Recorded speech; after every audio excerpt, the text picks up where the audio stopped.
मंच में उपस्थित हमारे वरिष्ठ साथियों, मेरे सामने बैठे भाइयों और बहनों, मुझे आज बहुत खुशी की भावना है कि एक तो मेरा पहला विजिट है राजकोट में और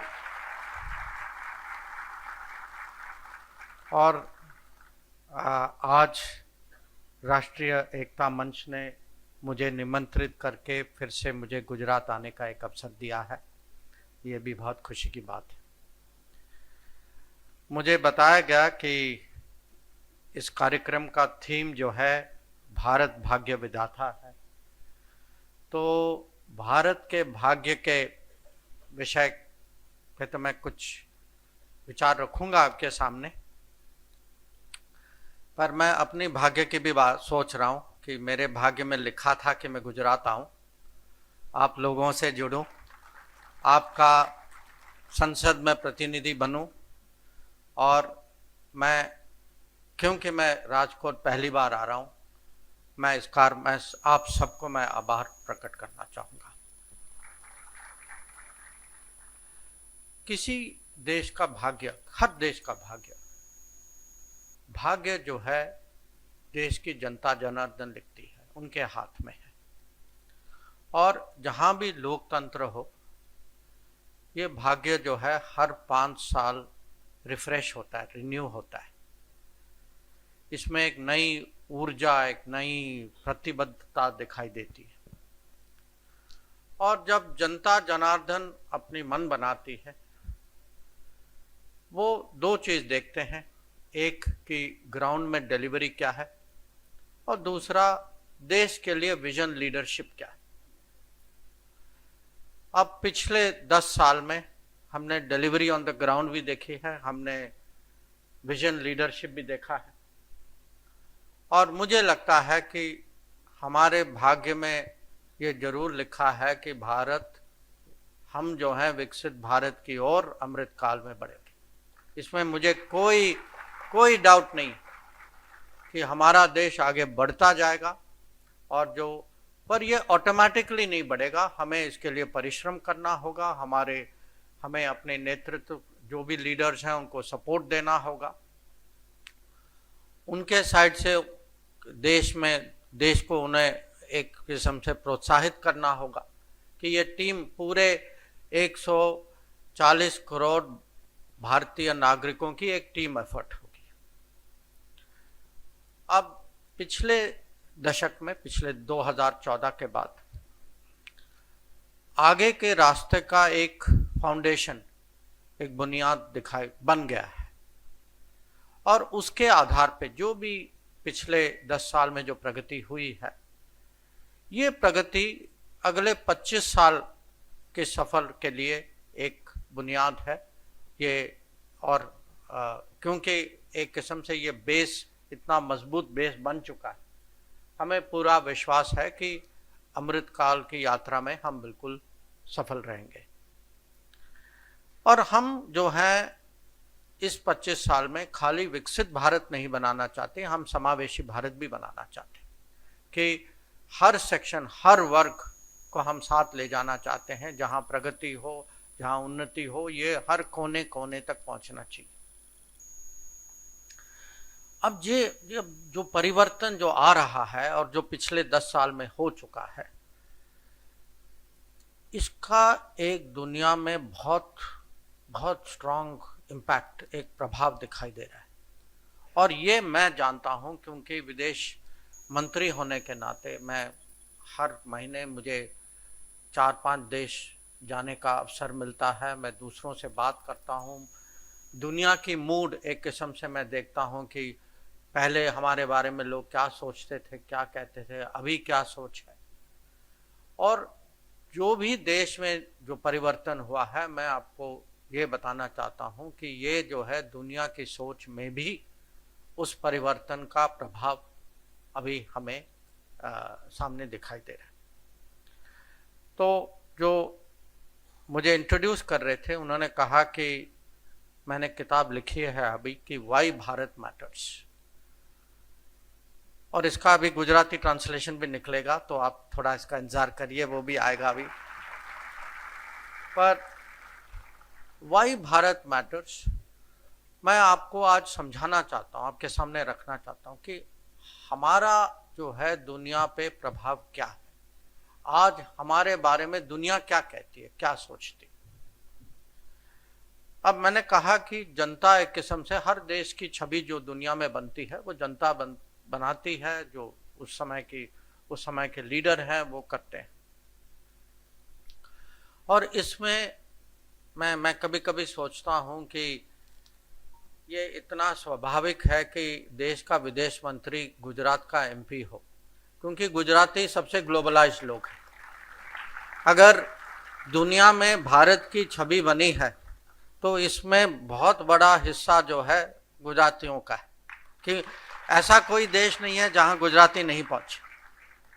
और ये बहुत मैं खुद अपने अनुभव से कहता हूं कि जब देश से बाहर जाते हैं, कहीं और जाते हैं, जो भारत के बारे में सोचते हैं, भारत उनके लिए जरूर देश का नाम तो होता है, पर सब लोग जो हैं जब किसी और देश के बारे में सोचते हैं वो किसी व्यक्ति के बारे में सोचते हैं जिनको वो जानते हैं, जिनकी जान पहचान है, जो उनका अनुभव है, वो अनुभव जो है वो कंट्री पे ट्रांसफर कर देते हैं।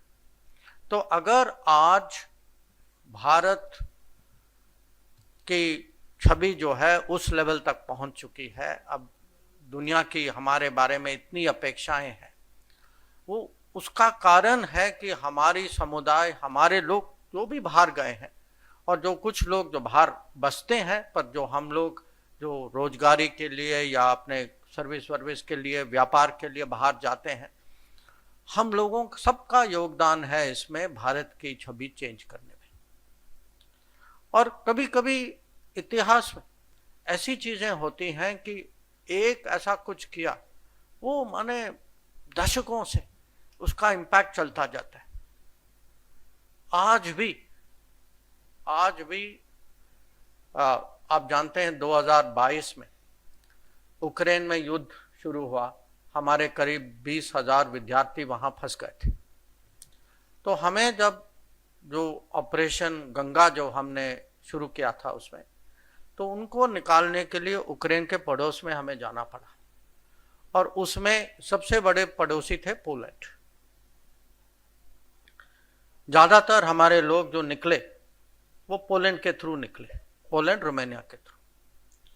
और प्रधानमंत्री नरेंद्र मोदी जी ने हर पड़ोसी देश में एक मंत्री भेजा कि साहब आपकी जिम्मेदारी है, आप जब तक लास्ट आदमी नहीं निकलेगा आप वहां रहेंगे।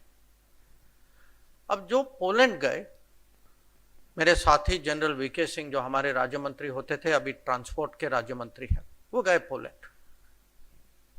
और उन्होंने उस समय 2022 में मुझे बताया, और मुझे ये पता था क्योंकि मैं विदेश नीति का आदमी हूं, मैंने उस इलाके में काम भी किया है।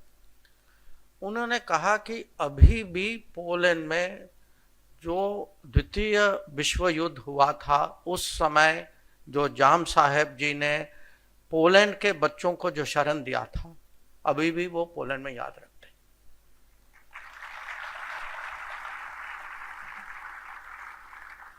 तो जब वो गए तो पोलैंड में उन्होंने सुना, लोगों ने कहा कि हमें वो एहसान चुकाने का ये मौका है।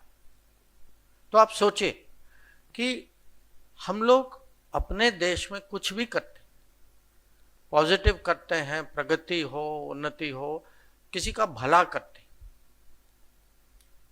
कहीं ना कहीं ये सब दुनिया के दिमाग में रजिस्टर होता है। तो आज मैं आपके सामने 4-5 पॉइंट रखना चाहता हूं कि आज जो है हम दुनिया को कैसे इम्पैक्ट कर रहे हैं। पहली बात तो है कि एक समय था जहां ये कहा जाता था कि अगर आप हाई ग्रोथ देखना चाहते हैं तो भाई डेमोक्रेसी की तरफ नहीं जाइए, ये डेमोक्रेसी में कभी होगा नहीं, ये लोग झगड़ते रहेंगे, बहस होती रहेगी, विवाद होता रहेगा। तो हाई ग्रोथ जो है उसके लिए आप थोड़े अथॉरिटेरियन, जैसे कुछ और देश हैं, मैं नाम नहीं लेना चाहता पर आप भी सब जानते ही हैं, कि आप दूसरी जगह देखें।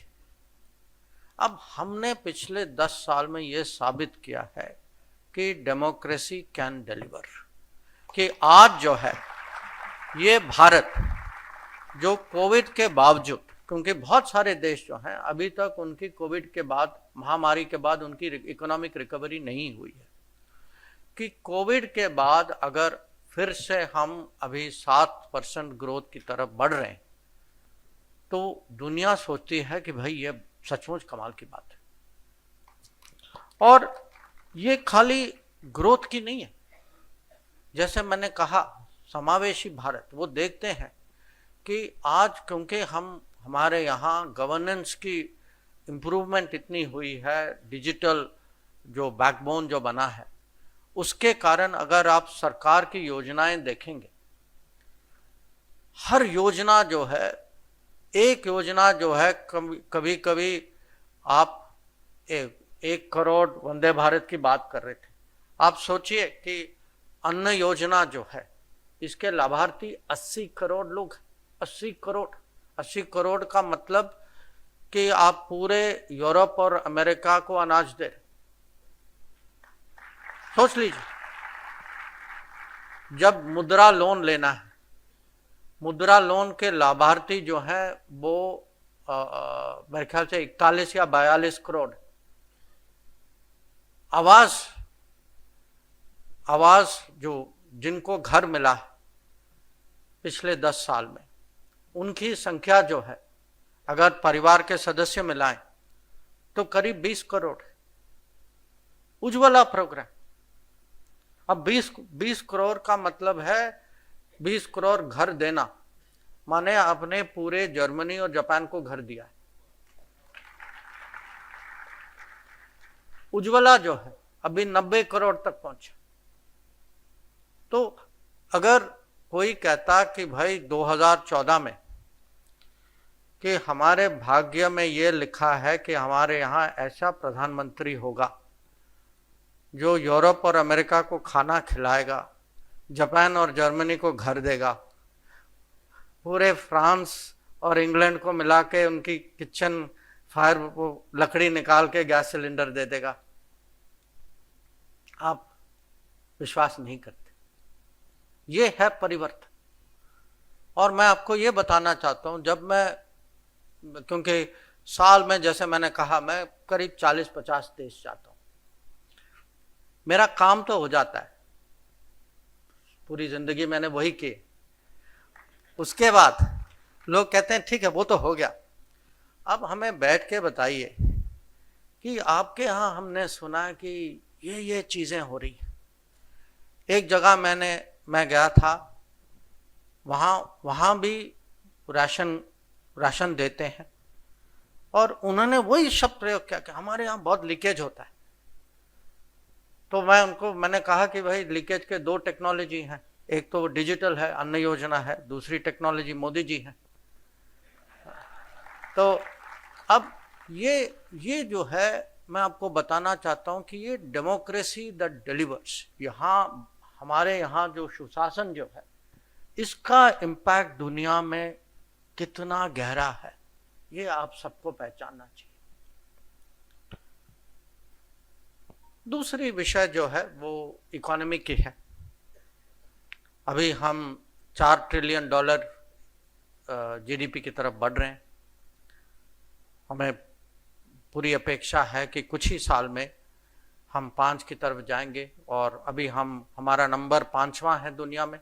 2014 में 11वें नंबर पे थे हम, 11 से 5 तक आ चुके हैं, और मुझे लगता है कि 2-3 साल में हम जापान और जर्मनी को ओवरटेक कर 3रे नंबर पे पहुंच जाएंगे। पर अगर आप और ये बहुत सीरियस लोगों जिन्होंने स्टडी किया है इसको, उनका मानना है कि अमृतकाल अगले 25 साल में ये 5 ट्रिलियन जो है कम से कम 30 ट्रिलियन जाएगा। और गोल्डमैन सैक्स का कहना है कि 2075 तक हम जो हैं दुनिया के सेकंड बिगेस्ट इकोनॉमी होंगे। हमारा जीडीपी जो है 52 ट्रिलियन से ऊपर होगा। अब दुनिया के इकोनॉमिस्ट जो भी बाकी देश जो हैं, उनके पॉलिसी मेकर्स जो हैं, उनके बैंकर्स जो हैं, जो उद्योग के दुनिया के हैं, जो व्यापार की दुनिया के हैं, ये अब जानते हैं कि अगर अभी एक कोई गो टू प्लेस है वो इंडिया है। तो आज जो है भारत को कैसे, भारत की एक्सेस टैलेंट, भारत की मार्केट को कैसे एक्सेस करें, ये दुनिया के मन में है।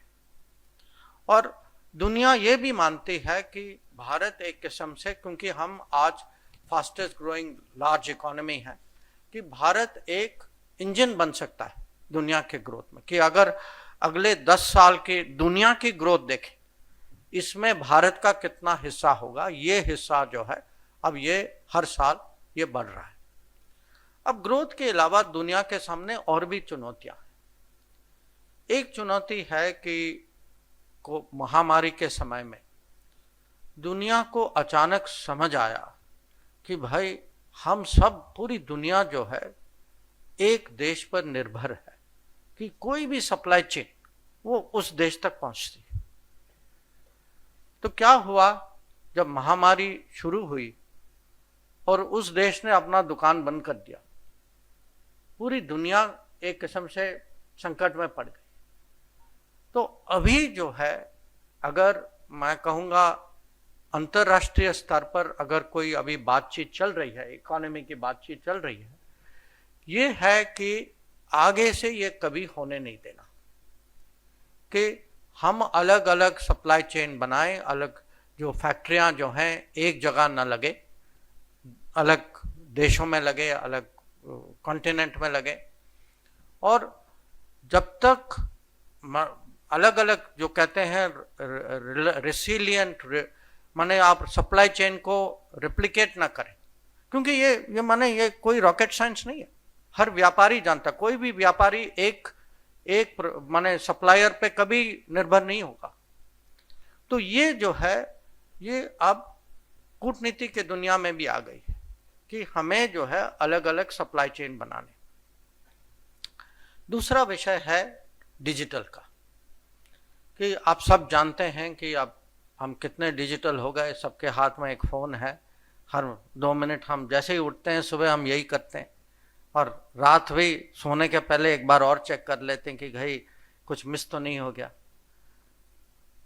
तो आप सोचिए, हम हर व्यक्ति कितना डेटा जनरेट करता है, और आपके बारे में परिवार के सदस्य से ज्यादा आपका फोन आपको जानता है। फोन इतना पहचानता ना आपको, क्योंकि हर चीज जो भी मन में है आपके फोन में, आपने कुछ किया उसका। तो ये सोचिए कि आपका डेटा, इसकी कीमत, ये इतना बहुमूल्य डेटा की तो कोई कीमत ही नहीं हो सकती। और ये डेटा किसके हाथ में होना चाहिए, कौन लेता है, कौन प्रोसेस करता है, कौन इसका धंधा बनाता है, कौन इसको आर्टिफिशियल इंटेलिजेंस कराता है, ये चिंता का विषय दुनिया में अब बढ़ रहा है। और हम लोग थे जिन्होंने इसको पहले, थोड़ा कुछ साल पहले ही ये हमारी सरकार को समझ आई, इसीलिए हम लोगों ने कुछ ऐसे ऐप्स और गेम्स थे इसको ब्लॉक करना शुरू किया। हमने ये देखा कि हमारा डेटा जो है जितना भारत में रहे, और कुछ डेटा माने कुछ और भी काम आते हैं, कहीं कुछ क्राइम हो जाता है, कुछ आतंकवाद के विषय में, कम से कम डेटा हमें तो एक्सेस, अपना डेटा तो एक्सेस होना चाहिए। पर उसके अलावा आज दुनिया में ये 2 बहुत बड़े अवसर हैं कि सप्लाई चेन किस रास्ते से जाए। अगर भारत की कंपनियां जो हैं सप्लाई चेन से जुड़ सकती हैं, और डेटा में, डेटा आईटी हो या सेमीकंडक्टर हो, चिप्स बनाने का हो, या पूरा जो डिजिटल चेन जो है, और आर्टिफिशियल, क्योंकि अब दुनिया बदलने वाली है, या आर्टिफिशियल इंटेलिजेंस जो है, आप देखते हैं कि जब तक आप एक पूरा सेंटेंस, आपका आधा सेंटेंस रहता, फोन आपको बता देता कि आप क्या कहने वाले। ये तो अभी शुरू हुआ कि इस दुनिया में अब हम अपने आप इसमें हम कितना भाग ले सकते हैं, हम अपने आप को कैसे इसमें आगे करें। तो ये भी कहीं दुनिया की सोच है कि भारत में वो टैलेंट है और भारत में वो क्षमता अब बढ़ रही है। अब जब टैलेंट की बात करते हैं, आपको यह भी समझना चाहिए, और माने गुजरात में ये समझाना मुश्किल नहीं है कि दुनिया एक ग्लोबल वर्क प्लेस बन चुकी, कि वो समय गया जहाँ हर देश के लोग रोजगारी के लिए अपनी सीमा तक ही रहते थे। कि अगर आप देखें, और ये आंकड़े हमें जब महामारी चल रही थी और वंदे भारत मिशन के तहत हम लोगों को घर ला रहे थे वापस, उस समय ये स्पष्ट हुआ कि आज जो है करीब करीब 2 करोड़ भारत के नागरिक देश के बाहर काम करते, 2 करोड़। और भारतीय मूल के अगर और ले लें तो ये करीब मैं कहूँगा 1 करोड़ से ज़्यादा और होंगे। तो कुल मिला के 3.5 करोड़ जो है, या हमारी समुदाय है बाहर नागरिक हों या दूसरे देशों के नागरिक हैं। इसकी अपनी जिम्मेदारी होती है, उस पर भी मैं कुछ कहूँगा। पर आप ये समझिए कि आज जो है अगर हम अपनी टैलेंट तैयार करें, और एक तो व्यापार है, दूसरा इन्वेस्टमेंट है, पर काम करने के अवसर जो हैं, रोजगारी के अवसर आज देश के बाहर भी हैं, देश में भी हैं, और ऐसे हैं कि लोग बाहर भी जा सकते हैं, अंदर भी आ सकते हैं। तो एक मोबिलिटी बन रही। और इसका कारण ये भी है कि विकसित देशों में आबादी जो है बहुत माने आज बहुत घट रही। कि अगर आप यूरोप देखें या जापान देखें, कोरिया में देखें, ये ऐसे देश हैं जहां अलग अलग क्षेत्रों में उनकी सबसे बड़ी चुनौती है कि उनको उनके यहाँ लोग नहीं। आज एक बहुत बड़ा दुनिया में कंपटीशन चल रहा है सेमीकंडक्टर चिप्स का। लोग कहते हैं कि माने जो असली कंपटीशन दुनिया में होगा ये चिप्स वॉर होगा, कि जिसके पास और एडवांस चिप्स हैं, जिसके यहाँ वो क्षमता है सेमीकंडक्टर का। और इसमें भी दुनिया भारत की तरफ देख रही।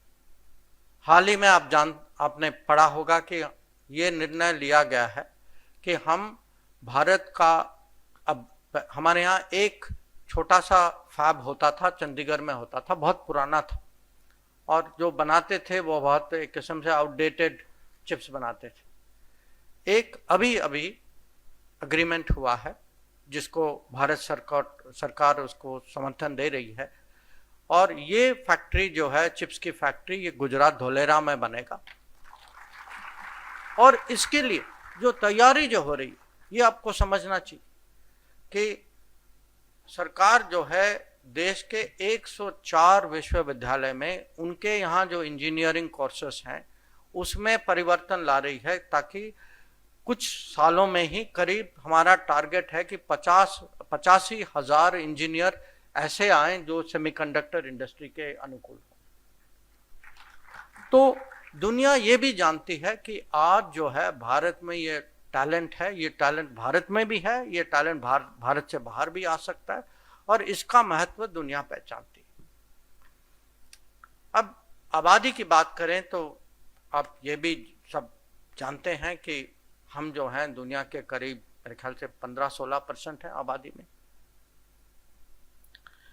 पर इस पे भी थोड़ा ध्यान दीजिएगा, क्योंकि आज पूरे विश्व की एक टारगेट है कि हम अगर डेवलपमेंट की बात करें तो एक सस्टेनेबल डेवलपमेंट गोल्स यूएन ने तय किया था कि हमें 2030 तक यहाँ पहुँचना है, कि लिटरेसी का यहाँ होना चाहिए, हेल्थ में हमें यहाँ पहुँचना चाहिए, रोड इतने बनने चाहिए।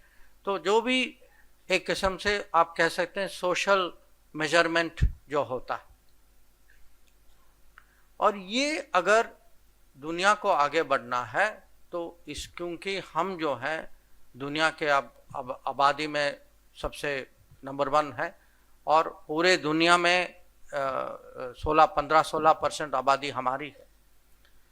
तो दुनिया ये भी देखती है कि भारत में कितनी प्रगति हुई है। तो जो भी हमारे यहाँ जो जो हम कहते हैं कि आज, क्योंकि आप जानते हैं कि पिछले दशक में 25 करोड़ लोग जो हैं वो पॉवर्टी से निकले हैं, 25 करोड़। तो ये आंकड़े जब दुनिया देखती है कि जब जल जीवन के कारण कितने घरों में आज पानी आ रहा है, या कितने घर जो हैं बिजली की कनेक्शन बन रही है, कितने गांवों में रोड पहुंच चुका है, कितने लोग को आयुष्मान भारत के कारण हेल्थ एक्सेस मिल रहा है, ये मेल फीमेल रेशियो कितना बैलेंस हो रहा है, कितने लोग स्कूल जा रहे हैं, कितने लोग पूरी स्कूलिंग करते हैं, कितने लोग निकलते हैं बीच में, कितने लोग खत्म करते हैं स्कूलिंग। तो ये सब जो है, इसका जब दुनिया अनुमान लगाती है तो इसमें भी भारत का एक बहुत बड़ा महत्व है, और दुनिया खासकर जो यूएन जैसे एजेंसी हैं वो उसको पहचानते हैं। और कोई भी बड़ी दुनिया विश्व के सामने अगर बड़ी चुनौती है, क्लाइमेट की है या डिजिटल की है, क्योंकि लोग जानते हैं कि ये एक देश है जहां आप शुरू करें कुछ, ये आप कह सकते हैं कि आपने लेबोरेटरी में शुरू किया, आप इस देश में लेबोरेटरी से फील्ड तक ले जा सकते हैं और उस स्केल में कर सकते हैं कि उसके बाद हर देश, दुनिया का हर देश कह सकता है कि अगर भारत में हुआ है तो हम भी कर सकते हैं। तो इसका मोटिवेशनल इंपैक्ट आप देखें। अब मोटिवेशन की जब बात करते हैं, मेरे ख्याल से यहाँ मुझे पानी के बारे में किसी को समझाने की जरूरत नहीं, आप सब लोग जानते हैं कि पानी का क्या महत्व होता है।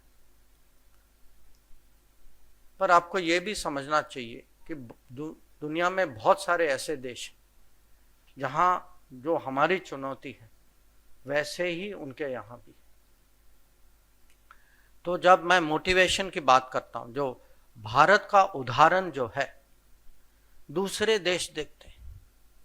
पिछले साल मैं तंजानिया गया था और मैं आपको बता सकता हूं, मैं तंजानिया में एक शहर से दूसरे शहर जा रहा था, बीच में वहाँ गांव भी थे, माने हमारे जैसे हमारे यहाँ होता है वैसे ही था, और ऐसे संख्या में लोग बाहर निकले जैसे कोई पॉलिटिकल कार्यक्रम चल रहा है वहाँ, माने रोड में दोनों साइड में लोग खड़े थे।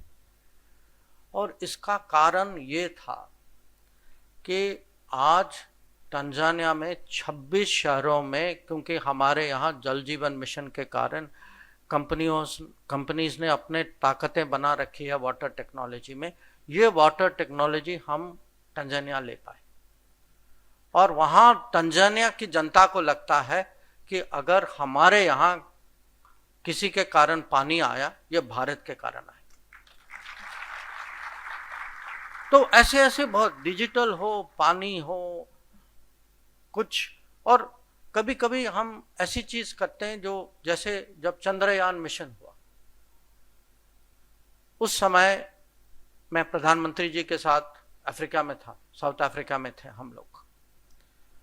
वहां करीब कोई एक बहुत बड़ा कॉन्फ्रेंस चल रहा था, वहां 40-45 प्रेसिडेंट प्राइम मिनिस्टर थे, और उन सबको लगा, क्योंकि ये ज्यादातर विकासशील देश के प्रेसिडेंट प्राइम मिनिस्टर थे, उनको लगा कि भारत ने किया है तो कहीं इसका वो, उन्होंने जो हमारे होस्ट थे, वो साउथ अफ्रीका राष्ट्रपति थे, उन्होंने मोदी जी को कहा कि चलिए आप मेरे साथ बैठें, कम से कम माने टच हो जाएगा तो कुछ आपका रोशन मेरे ऊपर भी आ जाएगा। कि उनको लगा अचीवमेंट आपका, पर इंस्पिरेशन हमारे लिए। तो भारत आज बहुत सारे देशों के लिए एक किस्म से मॉडल भी बन चुका है। तो ये खाली नहीं है कि डेमोक्रेसी दैट डिलीवर्स, ये है democracy that is also inspiration for the world. अब जब हम ज्यादा श्रमता की बात करते हैं और अपनी प्रभाव और लोगों, दुनिया की अपेक्षा भी होती है, तो इसके साथ जिम्मेदारियां भी आती है। और ये हम लोगों को मानना चाहिए कि अगर हम 5वें नंबर पे इकोनॉमी में 5वें नंबर में है, तीसरे में होंगे, आबादी हम सबसे ज़्यादा है, देश की क्षमता वहाँ तक पहुँच चुकी है, दुनिया सोचती है भाई ये बहुत काबिल लोग हैं, बहुत टैलेंटेड लोग हैं। तो कुछ भी बड़ी चुनौती आती है तो हमें भी इसमें हम कैसे योगदान दें, ये भी दुनिया की एक अपेक्षा है भारत से। एक तो दुनिया देखता है कि खुद अपने लोगों के लिए भारत क्या कर रहा है, क्योंकि जो देश अपने लोगों को अपने नसीब पे छोड़ देता है उसकी कभी इज्जत नहीं होगी दुनिया में। तो यूक्रेन अगर आप देखें, हम लोगों ने उस समय 90 फ्लाइट चलाए थे, कुछ देश 4-5 चला रहे थे, बहुत सारे ने अपने लोगों को वहीं छोड़ दिया, कहा कि भाई आप फंस गए हो, वहां निकलना आपका फर्ज है, हम आपके लिए ज्यादा कुछ नहीं कर पाएंगे। अब जो यूक्रेन में हुआ वो एक समय का वो एक घटना नहीं थी।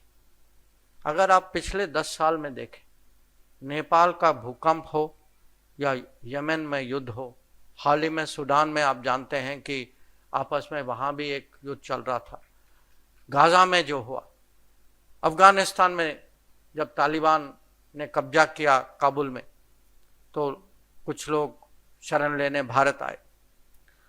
तो ये सिस्टम कि हमारे यहाँ हमारे नागरिकों को ये विश्वास दिलाना कि आप एक बार भारत की सीमा छोड़कर दुनिया में बाहर जा रहे हैं तो आप पूरे विश्वास से जाइए कि भारत सरकार आपके साथ खड़ी है।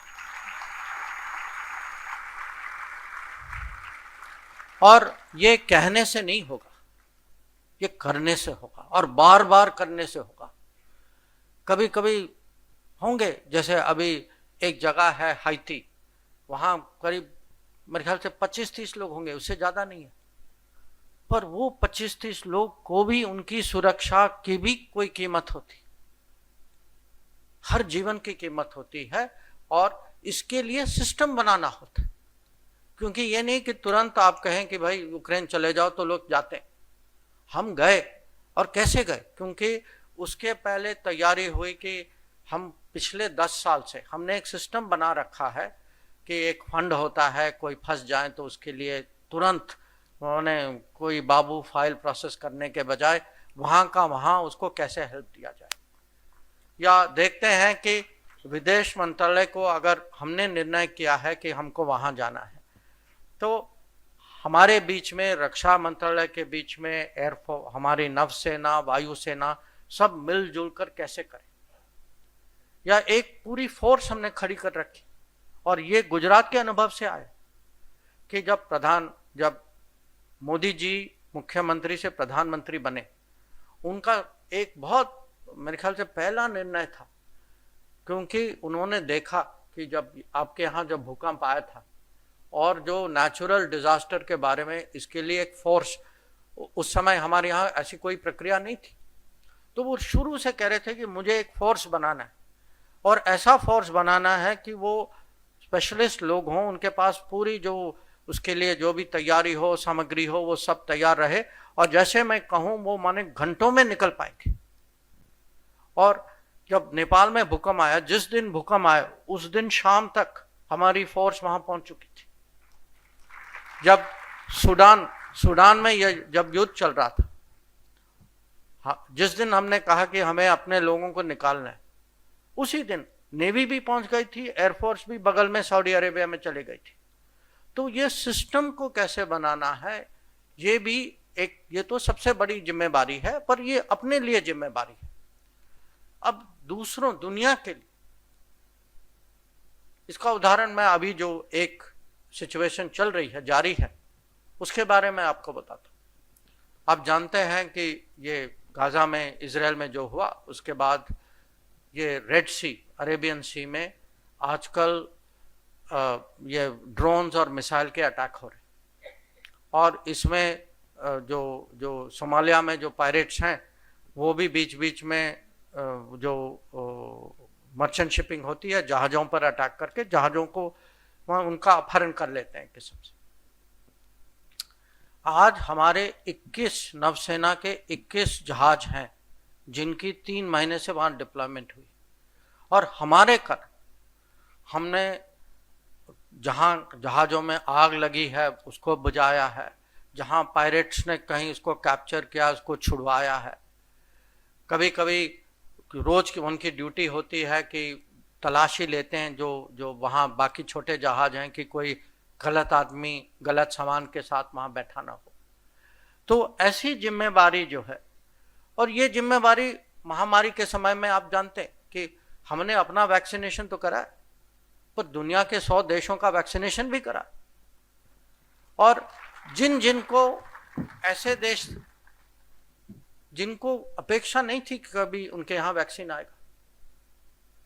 तो एक बार 2 साल पहले जब ये जो कोविड कम हो गया था, उस समय आप जानते हैं कि हर साल सितंबर में बहुत सारे लोग न्यूयॉर्क जाते यूएन में, तो ज़्यादातर राष्ट्रपति, प्रधानमंत्री, विदेश मंत्री सब लोग वहाँ यूएन में, ये परंपरा है। उस समय कुछ मंत्री लोग मेरे पास आए और वो चाहते थे कि हम न्यूयॉर्क में फंक्शन ऐसा करें जहां जिनको भारत से वैक्सीन मिला वो पब्लिक में अपनी आभार प्रकट करने के लिए वो मौका चाह रहे थे। और मुझे अभी भी याद है कि जमैका की फॉरेन मिनिस्टर महिला है, तो बात कर रही थी, फिर उन्होंने अपना स्लीव उठाया और कहा कि I carry India inside me. तो ये है आज भारत की छवि। तो मैंने कुछ डिटेल में जो मेरे मन में था, मैंने कहा कि आज मौका मिला, पहली बार आया हूँ, आप कम से कम इस बार तो सुनेंगे मेरी बात। हाँ, तो मैंने सोचा कि आपके सामने कुछ बात रखूं।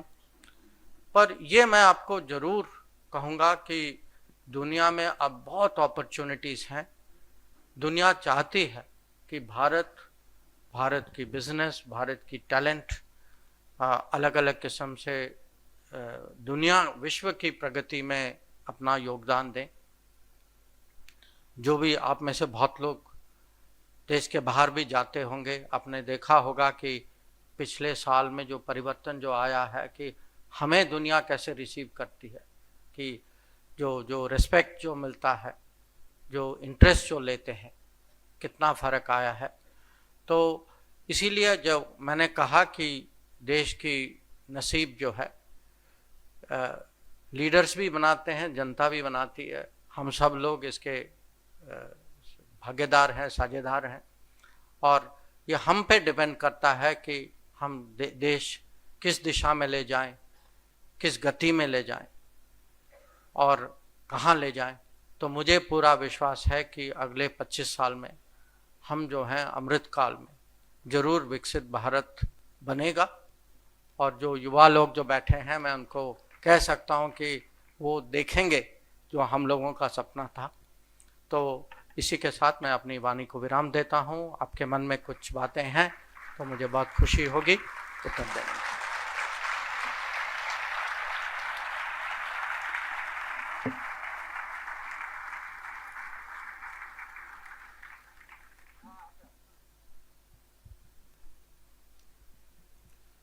सर बहुत बहुत धन्यवाद आपका।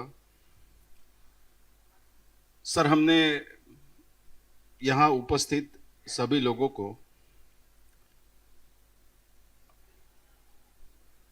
पूछे जाने वाले क्वेश्चंस के बारे में पहले से अनुरोध किया था।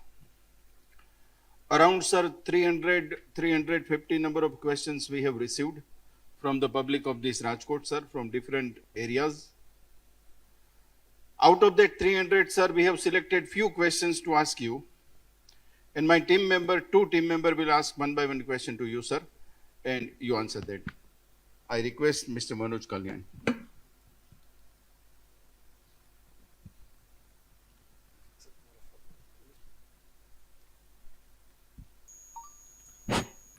Sir, thank you very much for wonderful discussion with us.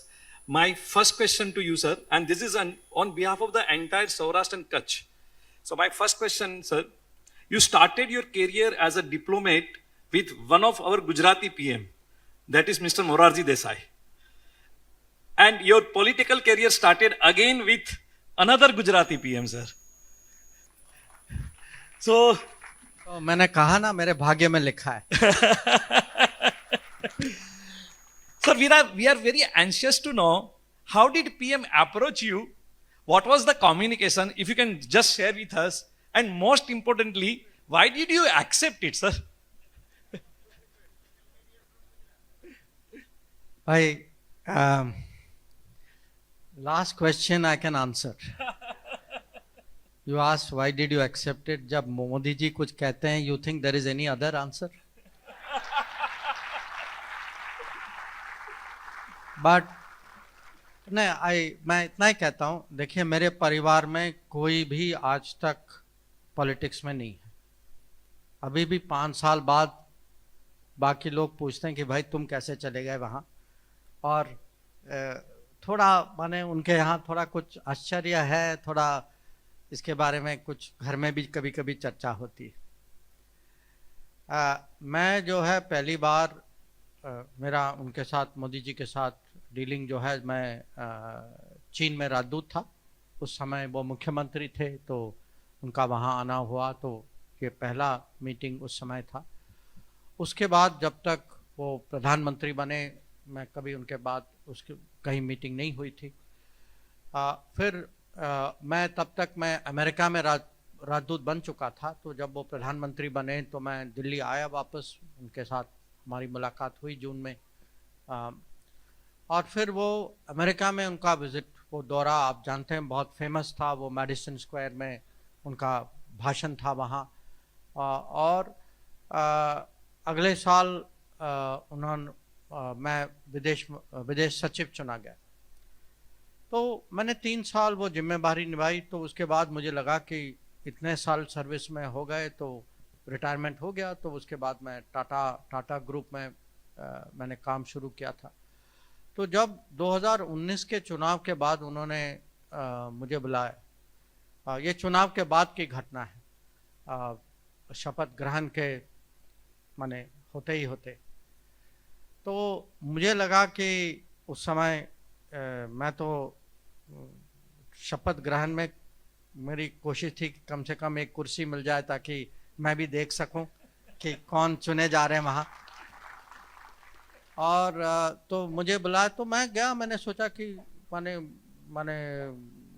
उन्होंने समय दिया है कि मैं वेल विशर हूँ, कि कंग्रेचुलेट करने के लिए मौका है. तो मेरे लिए तो मैंने कभी सपने में भी सोचा नहीं था कि वो चाहेंगे कि मैं पॉलिटिक्स में आऊँ और वो भी मंत्री बनूँ, और वो भी विदेश मंत्रालय का मंत्री बनूँ. तो जो जैसे आपने कहा, अब उन्होंने अगर एक बार वो अपनी इच्छा प्रकट की, तो आप ही बताइए इसका और क्या जवाब हो सकता है. mere acceptance, sir. Thank you so much. Not mere acceptance. See, वो feeling was also there कि frankly I tell people, sometimes people ask me कि आपने इतने सारे मंत्रियां देखे होंगे तो what is the difference etc. There's also feeling, look, sometimes I say अगर मोदी जी नहीं होते तो ऑफर नहीं आता, पर अगर मोदी जी नहीं होते तो मुझे पता नहीं कि एक्सेप्टेंस होता या नहीं, कि मुझे भी वो गर्व था कि मैं उनकी टीम में ज्वाइन कर. Thank you, sir. Sir, the next question is again very interesting, sir.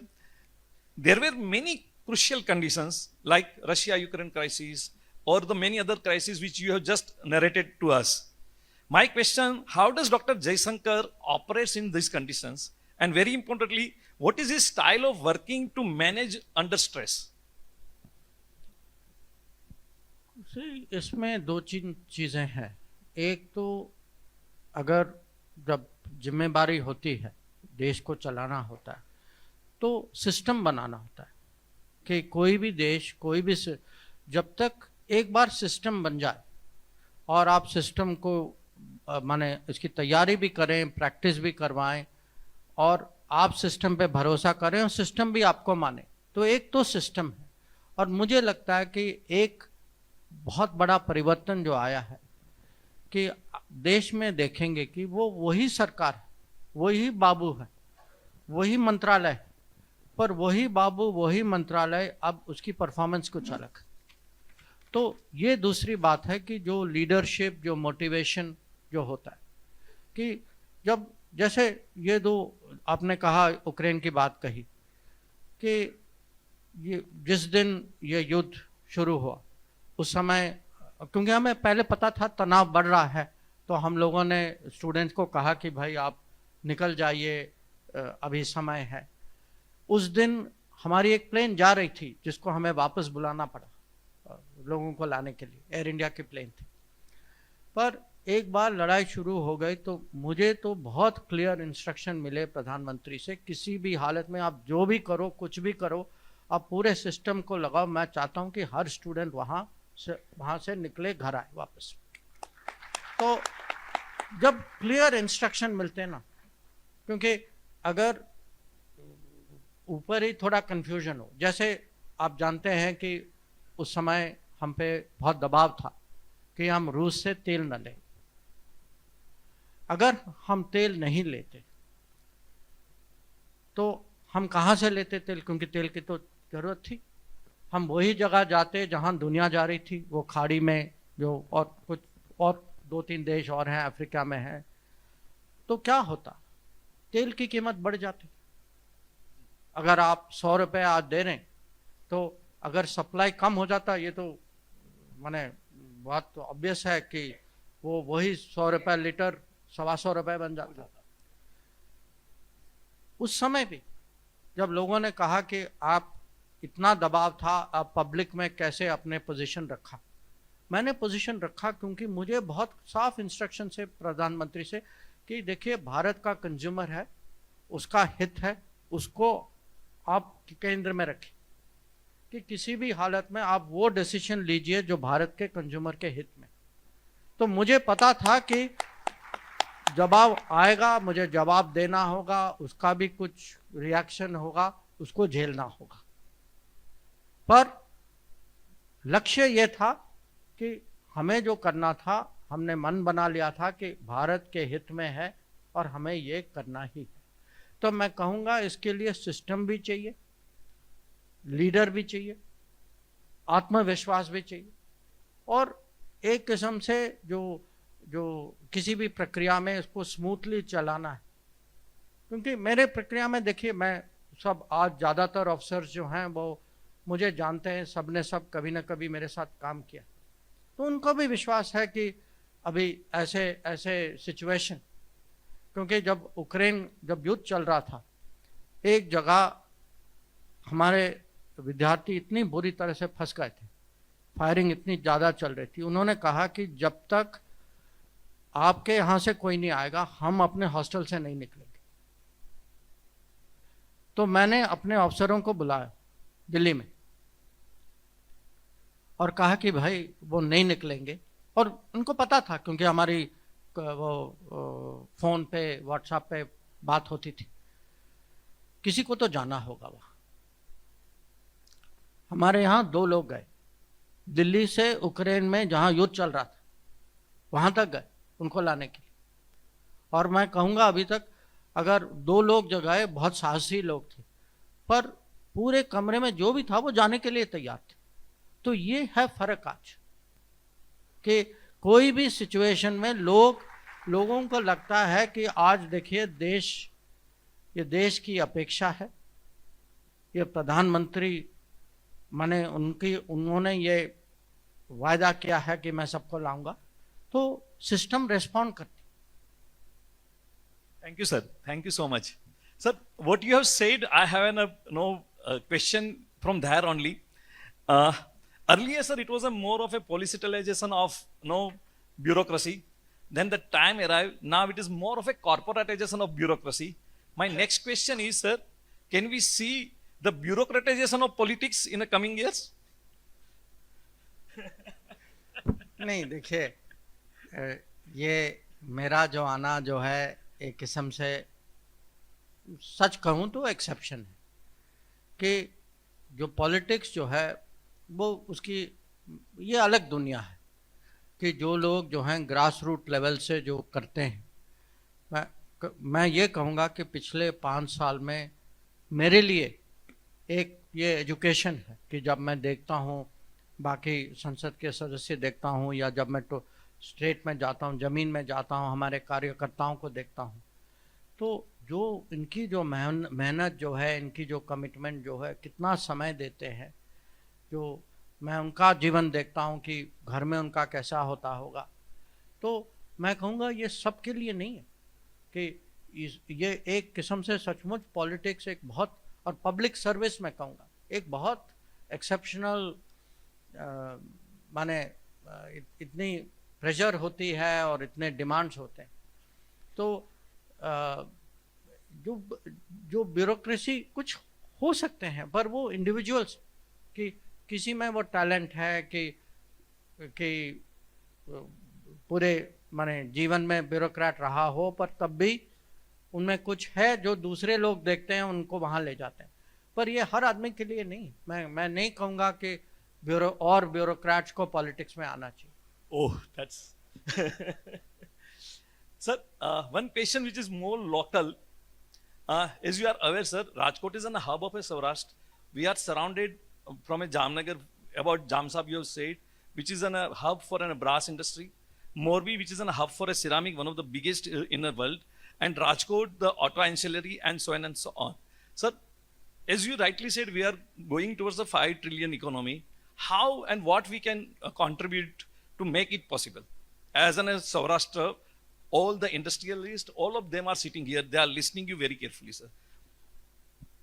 देखिए, मुझे लगता है कि एक तो हमें खुद अपनी क्षमता, अपनी manufacturing, agriculture, agro business, services ये बढ़ानी चाहिए। And the good thing about Gujarat is कुछ स्टेट्स हैं जहां इंडस्ट्री की ग्रोथ अच्छी हुई है, बट एग्रीकल्चर की ग्रोथ नहीं है। यहाँ माने ऑल राउंड डेवलपमेंट हुआ है। अब एक तो है कि ग्रोथ होना, दूसरा कि ग्रोथ इस तरीके से होना कि आप दुनिया की नज़र में कॉम्पिटिटिव है, कि आपका एग्रीकल्चर कॉम्पिटिटिव है। जैसे आप मोरबी, आप सेरामिक्स की बात कर रहे हैं, अब कितना कॉम्पिटिटिव है हम जानते हैं कि इसकी पहचान दुनिया में बन चुकी। तो हमें जो है, जब हम कहते हैं विकसित भारत, अमृतकाल, हमें जो है अगर ये देखिए हमारे यहाँ कभी कभी ये सब में है कि मैं कहूँगा मेरी परफॉर्मेंस पिछले 5 साल में इम्प्रूव हुई है। मैं अपने आप को अपने से बेंचमार्क कर रहा हूँ, वो अब नहीं चलेगा। हमें जो है दुनिया में देखना है कि हमारे कॉम्पिटिटर्स कौन हैं और हमें उनके साथ बेंचमार्क करना। तो जब तक हम मैन्युफैक्चरिंग और नहीं बढ़ाएं, जब तक नई टेक्नोलॉजी नहीं आए, जब तक हमारे यहाँ वो इसको माने रोजगारी से इसको कहीं एक किस्म से कमर्शलाइज नहीं करें, इंडस्ट्रियलाइज नहीं करें, तभी जब हमें वो सब चीज़ करनी होगी, उसी में अवसर है। और मुझे देखिए साफ दिखाई देता है कि जिस दिशा में दुनिया जा रही है और उसमें हमारे लिए अपॉर्चुनिटी ज़्यादा हैं, क्योंकि दुनिया हमें एक किस्म से ट्रस्ट करती है कि कॉन्ट्रैक्ट है तो कॉन्ट्रैक्ट है। हमारे जो व्यापार करने का तरीका, हम जो हैं वो गुड्स को सब्सिडाइज नहीं करते। तो हमें जो है रिश्ते बनाने चाहिए, और ये विदेश नीति का एक लक्ष्य है कि दुनिया में दरवाजे कैसे खोलें हमारे बिजनेस। ये हमारा एक बहुत मैं कहूँगा मुख्य लक्ष्य। Thank you, sir, for sharing this. Now I will invite my another friend who is also carrying many questions for you. Can I request Dennis to come here?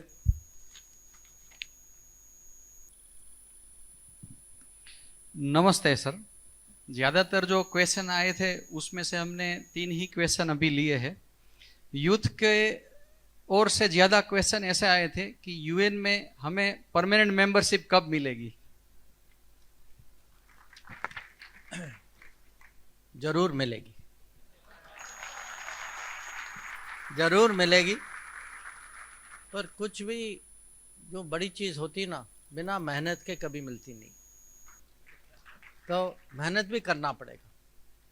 और इस बार थोड़ा ज़्यादा ही मेहनत करना पड़ेगा, क्योंकि अभी तक क्या हुआ है, ये यूएन की संस्था जो है, ये अब करीब इसको बनते बनते 80 साल हो गए।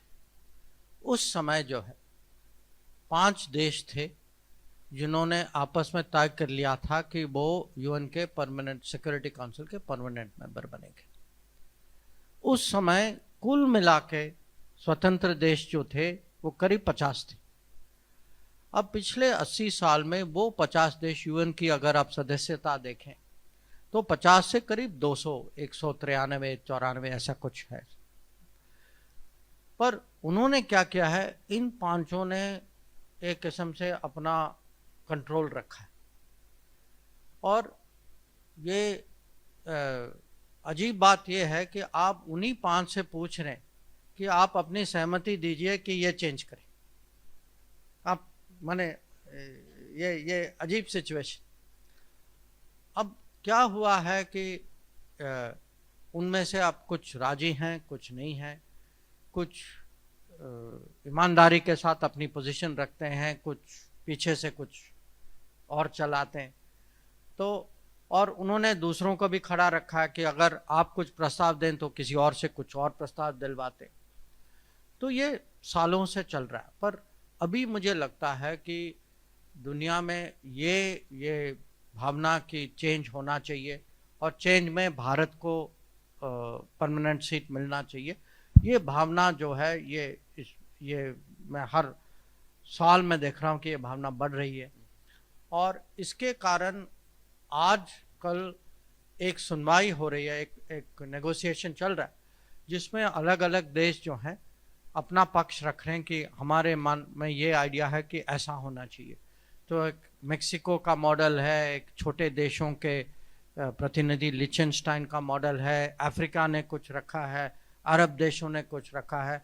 हम जो है भारत, जापान, जर्मनी और ब्राज़ील, हम 4 जो हैं मिलजुल के हमने एक प्रस्ताव सामने रखा है। तो मुझे लगता है कि इससे थोड़ी तो आगे बात बढ़ेगी, पर ये हमें दबाव बना के रखना चाहिए। और जब ये दबाव बढ़ता जाएगा और लोग देखेंगे कि जब तक ये देश नहीं आए, क्योंकि अभी दुनिया में ये फीलिंग है कि यूएन बहुत कमज़ोर हो चुका है, कि यूएन की कहीं चलती नहीं है। यूक्रेन युद्ध में यूएन में डेडलॉक हो गया था। अभी जो इजराइल गाजा में जो चल रहा है वहाँ भी यूएन की सहमति नहीं बनी इसमें। तो मुझे लगता है कि जैसे ये फीलिंग बढ़ता जाएगा हमारे लिए जो सीट मिलने की संभावना जो है वो भी बढ़ती जाएगी। Thank you very much sir. दूसरा सर क्वेश्चन बिजनेस कम्युनिटी से है कि जो वेल एस्टेब्लिश्ड एक्सपोर्टर है उनके लिए कौन कौन से देश में आप नई अपॉर्चुनिटीज का मार्गदर्शन दे सकते हैं, और जो नए एक्सपोर्टर है उनके लिए आप क्या मार्गदर्शन दे सकते हैं, और उसमें आपकी मिनिस्ट्री क्या हेल्पफुल हो सकती है? नहीं, अच्छा सवाल है, क्योंकि हमें जो है एक्सपोर्ट ज़रूर बढ़ाना चाहिए। अब पिछले सालों में आपने देखा होगा कि आज जो है हमारा एक्सपोर्ट जो है रिकॉर्ड लेवल पे है। करीब 770 बिलियन का एक्सपोर्ट पिछले साल हुआ था। और इसका कारण है कि मोदी सरकार जो है शुरू से एक्सपोर्टर्स कम्युनिटी को प्रोत्साहित कर रही है और अलग अलग तरीके से सपोर्ट मिल रहा है उनको। ये सपोर्ट जो है ये कोई प्रोग्राम वाला सपोर्ट के अलावा अगर मान लीजिए देश में इंफ्रास्ट्रक्चर बदला,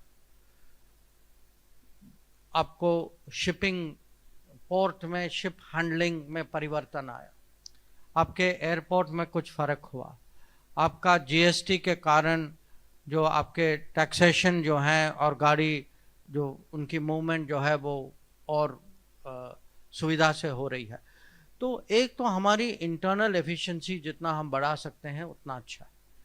अब अगर बाहर की मार्केट की बात करें, क्योंकि मेरा खुद अनुभव है, मैं एम्बेसी में 1-2 एम्बेसी में मैं डायरेक्टली कमर्शियल रिप्रेजेंटेटिव की जिम्मेदारी मैंने संभाली है। और 1 साल मैंने टाटा ग्रुप के साथ जो बिज़नेस किया था उस समय भी, क्योंकि उनका काफ़ी बाहर इन्वेस्टमेंट भी।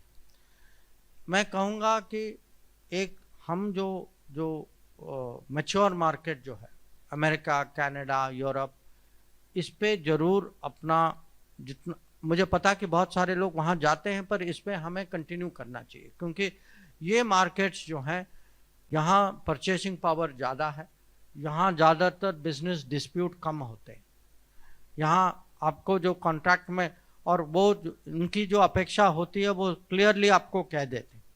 तो ओवरऑल यहाँ मार्जिन्स भी अच्छे हैं, डिमांड भी है, परचेसिंग पावर भी अच्छा है, कॉन्ट्रैक्ट का पालन होता है। तो मैच्योर मार्केट्स में तो हमें ज़रूर इसको डेवलप करना चाहिए। और अगर आज हम देखें कि यूरोप और यूएस की डिमांड क्या है, बहुत सारी चीज़ें हैं जो आजकल वो भारत से नहीं ले रहे और ये लेने की संभावना है।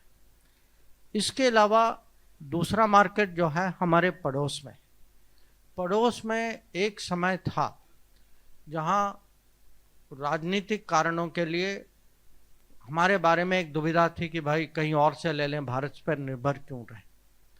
ये फीलिंग अब चेंज हो रहा है। अब जैसे श्रीलंका हो, बांग्लादेश हो, नेपाल हो, क्योंकि आप इनको मिला के आप देखिए नज़दीक हैं, हमारी लॉजिस्टिक्स कॉस्ट भी कम है, वो सामान हमारे जो क्षमता हमारे सामान उसको पहचानते भी हैं, उनकी लिविंग स्टैंडर्ड करीब करीब हमारे समान है।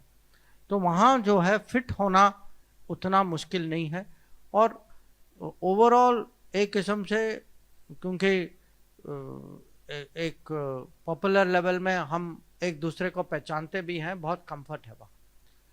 जो नई मार्केटें जो हैं, एक तो हमें अफ्रीका पे और बल देना चाहिए, खासकर ईस्ट अफ्रीका में।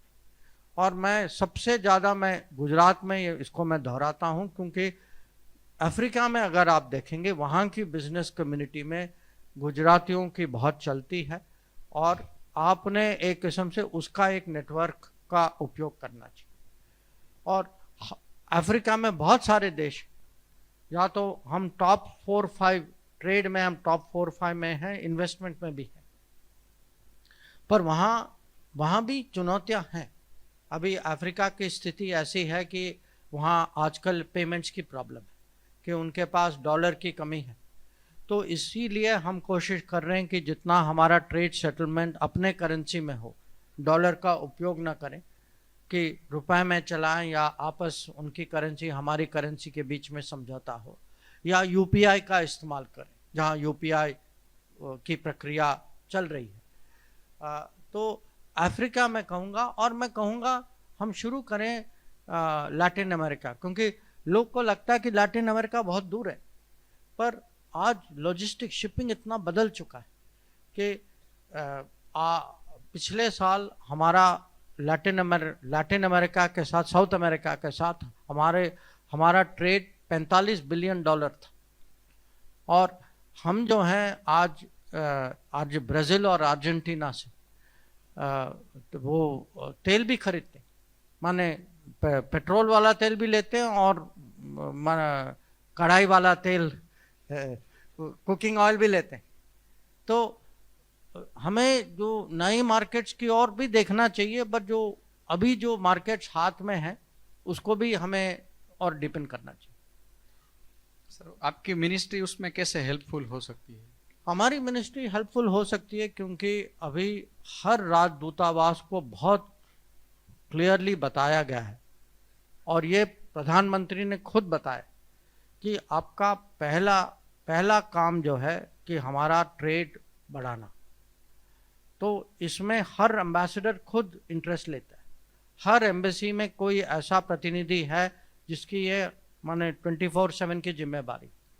तो अगर आपको किसी देश के बारे में जानकारी चाहिए, आप किसी पार्टी के बारे में पूछना चाहते हैं कि ये पार्टी कैसा है, करना चाहिए नहीं करना चाहिए, आप, क्योंकि कुछ ऐसे हो सकता है कि अवसर आए जिसमें आपको कुछ उस क्षेत्र के बारे में परिचय बिल्कुल ही नहीं, तो इसमें एम्बेसी काफ़ी मदद कर सकती है। अगर कोई डिस्प्यूट भी हो, क्योंकि कल मुझे कहीं और ये प्रश्न पूछा गया था कि कहीं हमारा कोई किसी के साथ विवाद हो, हम क्या करें। मैंने कहा सबसे पहले एम्बेसी चले जाए, क्योंकि वो दबाव डालेंगे, वो आपके पक्ष में अपना ही आवाज़ उठाएंगे। और उसका मैंने खुद, ये मेरा अनुभव है कि जब मैं एम्बेसी से मंत्रालय जाता था और मैं कहता था कि देखिए हमारे एक्सपोर्टर के साथ कुछ अन्याय हुआ है, ये बिल्स इन्होंने ये कॉन्ट्रैक्ट सेटल नहीं किया, तो वो दूसरे पार्टी को बुलाते थे, कहते थे कि भाई ये क्या कर रहे हो तुम। उसका कुछ असर होता है, 100% नहीं होता पर कुछ तो होता है। तो मैं कहूँगा आपको, मैं विदेश मंत्री के तहत आप सबको कह रहा हूँ कि हमारे सिस्टम का उपयोग करें, इसीलिए तो हैं हम लोग। Thank you sir. और लास्ट क्वेश्चन सर, आपकी 2 बुक नए भारत की रणनीति और वाई भारत मैटर्स में आपने नैरेटिव्स के बारे में बताया है, तो उसके बारे में थोड़ा मार्गदर्शन दे के उसमें युवाओं की भूमिका क्या हो सकती है? वैचारिक आक्रमण जो हो रहा है उसके सामने हम कैसे सुरक्षित रहे, वो सर लास्ट क्वेश्चन। कुछ लोग जानते होंगे, कुछ लोग नहीं भी जानते होंगे, तो पहले मैं थोड़ा बता देता हूँ कि मैंने लिखा क्या है और क्यों लिखा है। मेरी पहली किताब जो है वो 2020 में निकली थी, उसका टाइटल था इंडिया वे। दूसरी किताब मैंने हाल ही में जनवरी में प्रकाशित की थी, वो उसका टाइटल है वाई भारत मैटर्स। अब मैं थोड़ा आपसे प्रश्न से मैं थोड़ा डाइवर्ट कर रहा हूँ, पर मुझे लगता है कि लोगों को इसमें भी इंटरेस्ट होगा। पहली किताब में मैंने आज की दुनिया जो है, दुनिया में जो अलग अलग चुनौतियाँ जो हैं, क्या सिचुएशन आती है, नीति बनाने में क्या दुविधाएं हैं, तो मैंने महाभारत का उपयोग किया था। मैंने महाभारत की एनालिसिस की और कहा कि अगर कुछ भी सिचुएशन ले लें, पाकिस्तान के साथ कैसे डील करना है, चाइना के खिलाफ क्या, या चाइना के साथ कैसे डील करें, या दुनिया में किसी और की लड़ाई चल रही है, इसमें हम दूर रहें, शामिल हैं, नहीं है, प्लस माइनस क्या है। तो मैंने महाभारत का उपयोग किया एक किस्म से, ताकि लोग समझें और उसको बहुत इजीली रिलेट करें। अब एक उदाहरण मैं आपको देता हूँ, आतंकवाद। आप जानते हैं कि बाहर से लोग बार बार हमें छेड़ते रहते, आतंकवाद होता रहता है। तो मैंने उदाहरण दिया शिशुपाल का, कि कभी न कभी, माने हर देश झेलता है, पर कभी न कभी वो क्षण आता है जहां इसका रिएक्शन होता है। अब दूसरी किताब में मैंने रामायण का उपयोग किया, कि दुनिया की एनालिसिस में रामायण में भी अलग अलग सिचुएशन होते हैं जहां इसका माने रामायण के उदाहरण से समझाने में और आसानी होती। पर युवकों को मैं कहूँगा कि उनको दुनिया, आज जो है दुनिया में इतनी अपॉर्चुनिटी, और इसको समझ भी होनी चाहिए और इसका उपयोग भी करना चाहिए। और इसका मतलब ये नहीं कि हमें भारत छोड़ के दुनिया बाहर जाना चाहिए। बहुत सारी चीज़ें दुनिया हमारे पास आएगी, दुनिया हमारे पास आ रही, कि जब हम कहते हैं कि इन्वेस्टमेंट आ रहा है, व्यापार बढ़ रहा है, टेक्नोलॉजी का उपयोग जो है, आज जब कहते हैं दुनिया ग्लोबल वर्क प्लेस बन चुकी है, माने आप राजकोट में बैठ के आपका काम कहीं, एम्प्लॉयर कहीं और हो सकता है। तो ये एक नई दुनिया खुल रही है, इसमें टेक्नोलॉजी का बहुत महत्व होगा और हमें दुनिया समझना भी चाहिए, हमें अपना आत्मविश्वास भी बढ़ाना चाहिए, हमारी क्षमता भी बढ़नी चाहिए। तो इसकी तैयारी करनी चाहिए। और मुझे लगता है कि इसीलिए जो प्रधानमंत्री का कहना है कि हमें अमृतकाल की तैयारी करो, ये खासकर इनका मैसेज जो है वो युवा पीढ़ी को टारगेट करता है। Thank you very much sir.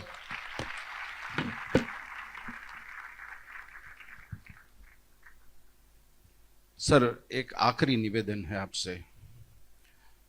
हमारी गुजरात की एक जैन कम्युनिटी की बच्ची है, अरिहा उनका नाम है सर। जर्मनी में उनके पेरेंट्स के पास, इस केस से मैं परिचित हूँ जी, उनके पेरेंट्स से पास। अब हमारा निवेदन ये है सर कि कुछ ऐसा हो जाए कि वो प्रॉब्लम का सॉल्यूशन हो। नहीं, देखिए ये बहुत सेंसिटिव केस है और बहुत एक किस्म बहुत जटिल केस है, और मैं खुद उनके पेरेंट्स से मिला हूँ और इस केस में हम लोगों ने बहुत अटेंशन दिया है। हमारे खुद राजदूत भी इन्वॉल्व हैं वहाँ। और अभी सिचुएशन ये है कि इस बच्ची को उनके यहाँ चाइल्ड सर्विसेज उनके हवाले कर दिया और इससे हम बिल्कुल असंतुष्ट हैं, क्योंकि उनका माहौल जो है, ये बच्ची है तो हम नहीं चाहते कि वो जर्मन माहौल में उनकी बचपन उस पर गुजरे। तो इसमें ये अभी हम वहाँ जो उनके माता पिता हैं वो भी कोर्ट गए हैं, वो कोर्ट में इसकी सुनवाई भी हो रही है। ये मैंने खुद अपने लेवल में भी अपने काउंटर पार्ट के साथ ये विषय उठाया है। तो हमारी कोशिश है कि इसका कुछ सलूशन निकल आए। इसमें कुछ चीज़ें हैं जो प्राइवेट ही हैं, तो अच्छा ही है कि हम उस पर वहाँ छोड़ दें। पर ये मैं बिल्कुल आश्वासन आपको देना चाहता हूँ कि ये विषय मैं खुद पर्सनली जानता हूँ और हम इसको बिल्कुल मॉनिटर करें।